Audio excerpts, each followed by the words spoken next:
penso al sindaco eroe che dice io non rispetterò la legge. Se tutti facciamo così, allora io non rispetto quelle che non voglio io. Se facciamo così no. Il rispetto al Parlamento è dovuto ed è rispetto alla democrazia. È fondamentale sta cosa. L'opposizione al decreto sicurezza va fatta eventualmente nel merito, non certo disapplicando la norma, secondo il sindaco veneziano Luigi Brugnaro, che ricorda ai colleghi disobbedienti le regole della democrazia.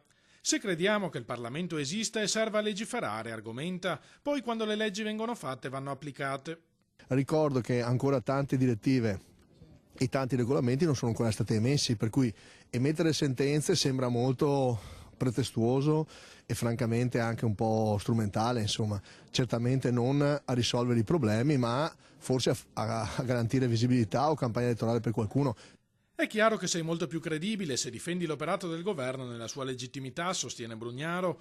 Poi, quando verranno emanati i decreti attuativi, si potrà avere un confronto nel merito tra il governo e i rappresentanti dei territori. Credo che sia più produttivo sperimentare le cose, analizzarle in maniera riservata e secondo me seria, e poi eventualmente discutere col Ministero dell'Interno quali sono eventuali suggerimenti che si possono dare nell'applicazione della legge.